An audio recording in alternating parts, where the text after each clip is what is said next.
जय माँ इंद्राक्षी जय अम्बे।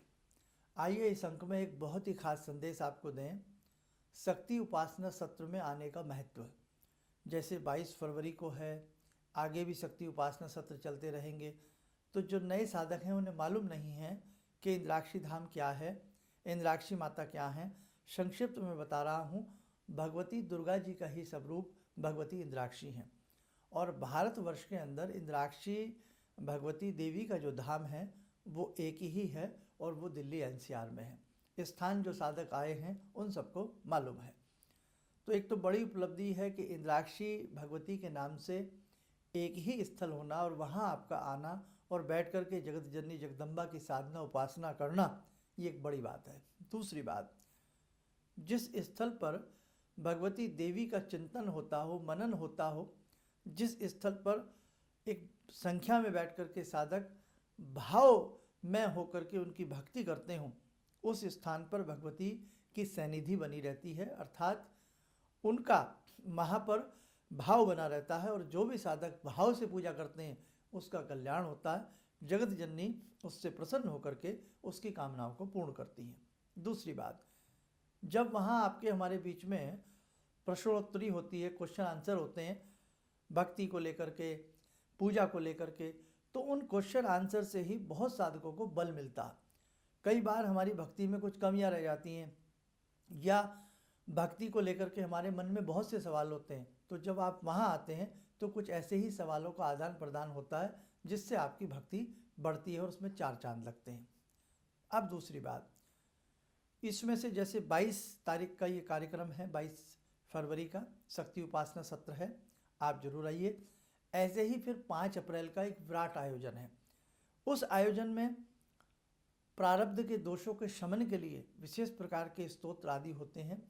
ऐसी पूजाएं होती हैं कि जब साधक उन पूजाओं में बैठता है, उनका हिस्सा बनता है, तो निश्चित तौर से उस साधक का कायाकल्प होता है और उसके अनेकों कार्य बनते हैं। और सबसे बड़ी बात, जब आप स्वयं के हाथ से अपने से पूजा करते हैं ना, तो उसका कल्याण बड़ा होता है, यानी कि उससे शीघ्र हमें लाभ की प्राप्ति होती है। अब एक और संदेश इसी में जोड़ देते हैं। संस्थान में कुछ ऐसा हमारा डिस्कस हुआ है कि हर महीने का द्वितीय रविवार, क्योंकि सेकंड संडे जो होता है तो सेकंड सैटरडे की बहुत लोगों की छुट्टी होती है, जो दूर के साधक हैं उन्हें आने में सुविधा हो जाती है। तो हमने ये तय किया है सबने कि सेकंड संडे जो महीने का होगा उसमें शक्ति उपासना सत्र का कार्यक्रम रहेगा। भगवती जगत जननी की साधना उपासना और साधना की गंभीरता को लेते हुए बहुत सारी बातें आपको बताई और समझाई जाएंगी जो आपके बहुत काम की होंगी। दूसरी बात, महीने का चौथा रविवार हमने दीक्षित साधकों के लिए रखा। ऐसे संस्थान से हजारों लाखों की संख्या में दीक्षित साधक हैं जो स्थान पर आना चाहते हैं और कुछ वहाँ बैठ कर के मनन चिंतन गुप्त वार्तालाप अपने संस्थान से और अपने गुरु मित्र गुरु भाइयों के साथ करना चाहते हैं। तो हमने महीने का चौथा रविवार अब इस कार्य के लिए चुना है।